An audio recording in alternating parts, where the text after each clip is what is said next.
Everyone, achievers अकॅडमीच्या online प्लॅटफॉर्मवर तुमचं सर्वांचं पुन्हा एकदा स्वागत. आपण राज्यघटनेची सिरीज सुरू केली होती आणि मागील लेक्चरमध्ये आपण 1773चा काउन्सिल ॲक्ट चार्टर्ड ॲक्ट आणि 1784चा पेट्स इंडिया ॲक्ट हे दोन महत्त्वाचे ॲक्ट पाहिले होते. तर त्या ॲक्टबद्दल महत्त्वाचं काय होतं थोडीशी उजळणी घेतो आणि मग पुढे जातो. पुढे आपण मग 1793चा चार्टर्ड ॲक्ट बघणार आहोत, नंतर 1813 आणि मग 1833. तर आपण पाहिलं होतं की 1773चा रेग्युलेटरी ॲक्ट ब्रिटिशांनी पास केला होता, बरोबर ना. म्हणजेच काय, ब्रिटिश पार्लमेंटचं भारतातील राज्यकारभारावर पहिल्यांदा नियंत्रण आलं होतं. ही महत्त्वाची तरतूद 1773च्या रेग्युलेटरी ॲक्टमध्ये होती. त्यानंतर आणखी एक महत्त्वाची प्रोव्हिजन ही होते की केंद्रीकरणाला सुरुवात झाली. जर प्रश्न आला की केंद्रीय प्रशासनाचा पाया केव्हा रचण्यात आला होता, तर तो 1773चा रेग्युलेटिंग ॲक्ट नंतर, किंवा केंद्रीकरणाला सुरुवात हा शब्द फार महत्त्वाचा आहे. सुरुवात केव्हा झाली तर ती 1773च्या रेग्युलेटिंग ॲक्टनी झाली होती. त्यानंतर आणखी एक महत्त्वाची प्रोव्हिजन ही होती की सुप्रीम कोर्टाची स्थापना झाली होती, जी कलकत्त्यामध्ये होती, दिल्लीमध्ये नाही. कोर्ट ऑफ डायरेक्टरची स्थापना झाली होती. कोर्ट ऑफ डायरेक्टर हे अकाउंटेबल केलं होतं, बरोबर ना.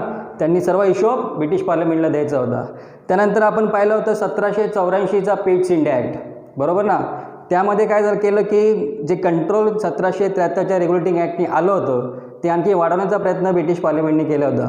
मग त्यासाठी त्यांनी एक नवीन संघटना तयार केली. ती काय होती, बोर्ड ऑफ कंट्रोल, बरोबर ना. त्याला नियामक मंडळ असंही म्हणतात. त्यानंतर आपण आणखी एक महत्त्वाची तरतूद पाहिली होती की दुहेरी शासन व्यवस्थेची सुरुवात झाली होती. जर प्रश्न आला की दुहेरी शासन व्यवस्थेची सुरुवात कोणत्या ॲक्टनी झाली, तर ती 1784च्या पेट्स इंडिया ॲक्टनी. कारण की त्याला डबल गव्हर्नमेंट असंही म्हणतात. कारण एका बाजूला बोर्ड ऑफ कंट्रोल काम करत होतं, दुसऱ्या बाजूला कोर्ट ऑफ डायरेक्टर काम करत होतं. आणखी एक महत्त्वाची प्रोव्हिजन अशी होती की पहिल्यांदा ईस्ट इंडिया कंपनीच्या कामाचे विभाजन करण्यात आले होते. आता व्यापारविषयक कामे कोणाला दिली होती, कोर्ट ऑफ डायरेक्टरला दिली होती, आणि इतर जे राजकीय प्रशासकीय कामे ती आता बोर्ड ऑफ कंट्रोल करत होती. म्हणजे पहिल्यांदा ईस्ट इंडिया कंपनीच्या कामाचे विभाजन केव्हा झाले असा जर प्रश्न आला तर तो 1784चा पेट्स इंडिया ॲक्ट. त्यानंतर पहिल्यांदा ब्रिटिश भारतीय भूप्रदेश असा शब्दप्रयोग त्या ॲक्टमध्ये केला होता. अशा महत्त्वाचे प्रोव्हिजन आपण या दोन ॲक्टमध्ये पाहिले होते. आता आपण पुढचा ॲक्ट बघणार आहोत, तो आहे 1793चा चार्टर्ड ॲक्ट. आता 1793 आणि 1813 इतका असा महत्त्वाचा नाही आहे, पण यामध्ये काही महत्त्वाच्या प्रोव्हिजन्स होत्या, ते तुम्हाला मी ते सांगतो. पहिली प्रोव्हिजन तर ही होती की जी 1600मध्ये भारतामध्ये 1609च्या आसपास ती काहीतरी भारतात आली होती. 1600मध्ये ईस्ट इंडिया कंपनी फॉर्म झाली होती. तर जी भारतात व्यापार करण्यास आली होती ईस्ट इंडिया कंपनी, तिची मुदत आणखी 20 वर्षांनी वाढवण्यात आली. म्हणजे तुम्ही आणखी 20 वर्ष आता भारतात व्यापार करू शकत होता आणि तुमची मोनोपॉली आणखी 20 वर्ष राहणार भारतामध्ये, बरोबर. त्यानंतर ही सर्वात महत्त्वाची तरतूद या ॲक्टमध्ये होती. म्हणजे ईस्ट इंडियाचे जे भारतातील कर्मचारी राहतील किंवा बोर्ड ऑफ कंट्रोलचे जे काही अधिकारी राहतील त्यांचा पगार हा भारतीय तिजोरीतून दिला जाईल अशी प्रोव्हिजन या ॲक्टमध्ये होती. म्हणजे भारतात काम करणारे ईस्ट इंडियाचे कर्मचारी त्यांचा पगार हा भारतीय तिजोरीतून दिला जाईल, म्हणजे भारताच्या महसुलातूनच दिला जाईल अशी प्रोव्हिजन या ॲक्टमध्ये होती. तर आता ही प्रोव्हिजन महत्त्वाची का, तर महत्त्वाची यासाठी की आपण नंतर पाहिलं होतं की ब्रिटिशांनी भारताची एक रीतसर आर्थिक लूट केली होती. नंतर जे मवाळ नेते येऊन गेले होते त्यांनी नेहमीच सांगितलं होतं की ब्रिटिशांनी भारताची कशी आर्थिक लूट केली. म्हणजे ड्रेन थेरी जी म्हणतो ती रानडेंनी मांडली होती. मग ही लुटीची सुरुवात केव्हा झाली होती, ही 1793च्या काउन्सिल ॲक्टनी झाली होती असं म्हणता येईल, बरोबर ना. तर अशा या दोन महत्त्वाच्या प्रोव्हिजन या 1793च्या काउन्सिल ॲक्टमध्ये होत्या. त्यानंतर ही 1813चा संधी कायदा हा पण इतका महत्त्वाचा नाही आहे, पण या ॲक्टमध्ये एक महत्त्वाची प्रोव्हिजन अशी होती की कंपनीची व्यापारविषयक मक्तेदारी नष्ट करण्यात आली होती. म्हणजे ब्रिटिश पार्लमेंटने जी मोनोपॉली ईस्ट इंडिया कंपनीला दिली होती की तुम्ही जा भारतात आणि व्यापार करा, तुमची एकाधिकारशाही राहील, ती एकाधिकारशाही 1813च्या ॲक्टने नष्ट झाली होती. लक्षात घ्या, फक्त चीनसोबत चहाचा व्यापार करण्याचा अधिकार त्यांचा राहिला होता. बाकी त्यांची जी व्यापारविषयक मक्तेदारी होती ही या ॲक्टमुळे संपुष्टात आली होती. ही एक महत्त्वाची प्रोव्हिजन 1813च्या ॲक्टमध्ये होती. त्यानंतर जे ख्रिश्चन मिशनरी भारतात येऊ लागले होते आणि त्यांनी शिक्षणाचा प्रसार करण्यासाठी 1 लाख रुपयाची तरतूदसुद्धा या ॲक्टमध्ये होती. तर या ॲक्टमध्ये इतकंसं काय महत्त्वाचं नाही. त्यानंतर जो महत्त्वाचा ॲक्ट येतो तो 1833चा चार्टर्ड ॲक्ट. तर या ॲक्टमध्ये महत्त्वाच्या प्रोव्हिजन्स कोणत्या? सर्वात महत्त्वाचं म्हणजे इथं केंद्रीकरण पूर्णत्वास आलं, म्हणजे केंद्रीकरणाचा क्लायमॅक्स झाला असं म्हणता येईल.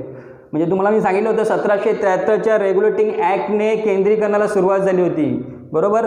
सुरुवात झाली होती म्हणजे काय केलं होतं की मद्रासचे जे गव्हर्नर होते आणि बॉम्बे प्रांताचे जे गव्हर्नर होते त्यांचे अधिकार थोडेफार अधिकार काढून टाकण्यात आले होते.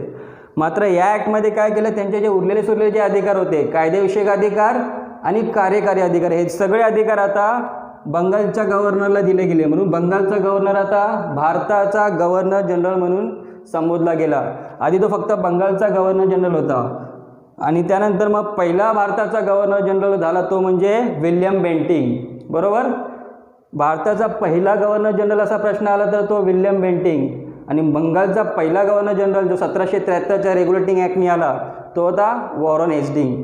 केंद्रीकरण इकडं संपूर्ण केंद्रीकरण झालं. आता इतर जे प्रांत होते मद्रास आणि बॉम्बे त्यांच्या गव्हर्नरला आता कुठलेही कार्यकारी आणि कायदेविषयक अधिकार राहिले नव्हते. त्यानंतर जी कंपनी 1600मध्ये आली होती, जिला मोनोपॉली भेटली होती भारतात व्यापार करण्याची, तिची मोनोपॉली आता जवळपास संपुष्टात आली होती. कंपनीचे व्यापारविषयक कामे आता संपुष्टात आले होते. म्हणजेच आता कंपनीचं फक्त प्रशासकीय कामापुरतीच ही मर्यादित राहिली होती. तिचे व्यापारविषयक कामे पूर्णपणे संपुष्टात आले होते. त्यानंतर आणखी एक महत्त्वाची प्रोव्हिजन या ॲक्टमध्ये होती. आता होतं काय की आता ब्रिटिशर तर 1773पासून चार्टर्ड ॲक्ट पास करत होते. म्हणजे 1773चा होता, त्यानंतर 1784चा होता, त्यानंतर 1813. प्रत्येक ॲक्ट पास करून ते खरं तर ईस्ट इंडिया कंपनीला कंट्रोल करण्याचा प्रयत्न करत होते. पण ईस्ट इंडिया कंपनी कंट्रोलच होत नव्हती. का बरं कंट्रोल होत नव्हती? त्यामागचं कारण काय होतं?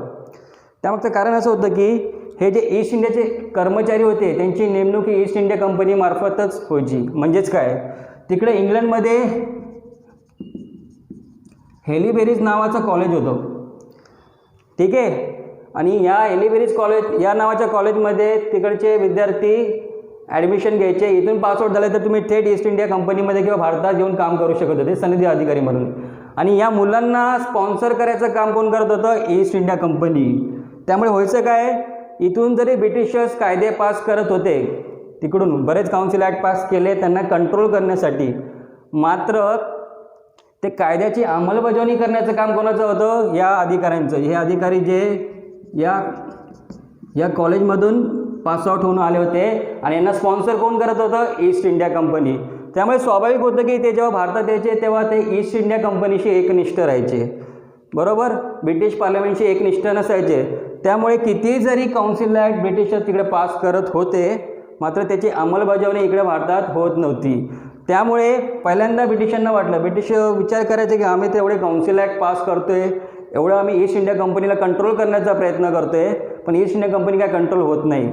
आणि ती का होत नाही आहे? तर या अधिकारामुळे जे ईस्ट इंडिया कंपनीशी एकनिष्ठ असायचे, जे थेट या कॉलेजमधून आले असायचे आणि यांना स्पॉन्सर कोण करायचं?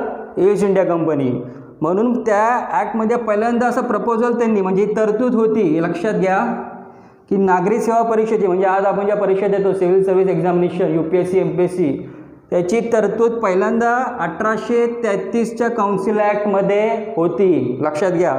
मात्र याची अंमलबजावणी झाली नाही यार, कारण स्वाभाविक होतं की ईस्ट इंडियाच्या सर्व अधिकाऱ्यांनी त्याला विरोध केला. कारण ही जी अधिकारी आहे किंवा या परीक्षा सर्वांसाठी खुल्या केल्या असत्या तर हे अधिकारी वर्ग तयार झाले नसते जे ईस्ट इंडिया कंपनीचे एकनिष्ठ आहे.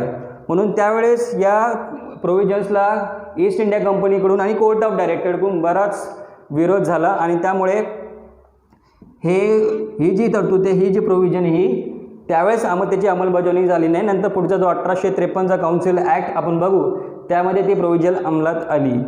तर असे हे 3 महत्त्वाचे ॲक्ट आपण बघितले.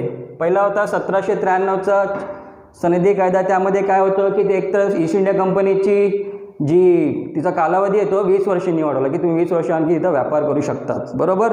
त्यानंतर ईस्ट इंडिया कंपनीचे जे कर्मचारी भारतात काम करतात किंवा बोर्ड ऑफ कंट्रोलचे अधिकारी, त्या सर्वांचा पगार हा भारतीय तिजोरीतूनच द्यायचा. म्हणजे तुम्ही भारतातून जो महसूल जमा कराल त्यातूनच तो त्यांचा पगार करायचा. म्हणजे आपण जे लुटीचा सिद्धांत म्हणतो, बरोबर ना, संपत्तीचं निसारण म्हणतो, जे पुढे मवाळ नेत्यांनी मांडलं, याची सुरुवात कुठेतरी 1793च्या काउन्सिल ॲक्टनी झाली होती.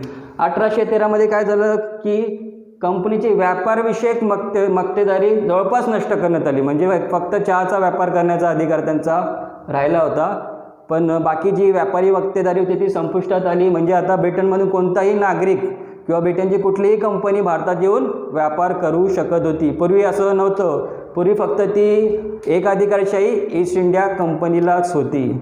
त्यानंतर आपण पाहिलं 1833मध्ये, अर्थात केंद्रीकरणाचं केंद्रीकरण पूर्णत्वास आलं, संपूर्ण सेंट्रलायझेशन झालं. जर विचारलं की संपूर्ण सेंट्रलायझेशन कोणत्या ॲक्टनुसार झालं, तर ते 1833चं ॲक्ट. सेंट्रलायझेशनला सुरुवात केव्हा झाली, तर ते 1773चा चार्टर्ड ॲक्ट, बरोबर. भारताचा पहिला गव्हर्नर जनरल विचारला तर तो विल्यम बेंटिंक, आणि बंगालचा पहिला गव्हर्नर जनरल विचारला जो आपण पाहिला 1773च्या ॲक्टमध्ये, तर तो वॉरन हेस्टिंग्ज होता. तर त्यानंतर कंपनीची कमर्शियल बॉडी म्हणून डायरेक्ट संपुष्टातच आली आता. म्हणजे तुम्ही आता भारतामध्ये व्यापार करू शकत नाही. तुम्ही आता फक्त ब्रिटिश पार्लमेंटचे विश्वस्त म्हणून भारतात काम करायचं, अशी तरतूद 1833च्या ॲक्टमध्ये होती. तुम्ही आता फक्त पॉलिटिकल आणि ॲडमिनिस्ट्रेशन सांभाळायचं, तुम्ही आता भारतात व्यापार करायचा नाही. म्हणजे 1600मध्ये जी कंपनी व्यापार करण्यास आली होती, तिचा व्यापार विषय कामे कधी बंद झाले, 1833च्या ॲक्टमध्ये. आणि आणखी एक महत्त्वाची तरतूद ही होती की नागरी सेवा परीक्षेची तरतूद यामध्ये होती, मात्र याची अंमलबजावणी झाली नाही. लक्षात ठेवा, प्रश्न येऊ शकतो की सिव्हिल सर्व्हिस एक्झामिनेशन किंवा ओपन कॉम्पिटिशन एक्झामिनेशन 1833च्या ॲक्टने त्याची सुरुवात झाली, असा प्रश्न जर आला तर ते चुकीचं होईल. ही फक्त प्रोव्हिजन होती ज्याची अंमलबजावणी झाली नाही. अर्थात तुम्हाला सांगितलं की त्यावेळेस ईस्ट इंडिया कंपनीचं जे कॉलेज होतं हेलिबेरीज, तिथून जे अधिकारी यायचे त्यांना स्पॉन्सर ईस्ट इंडिया कंपनीज करायचे आणि ते ईस्ट इंडिया कंपनीशी विश्वस्त असायचे.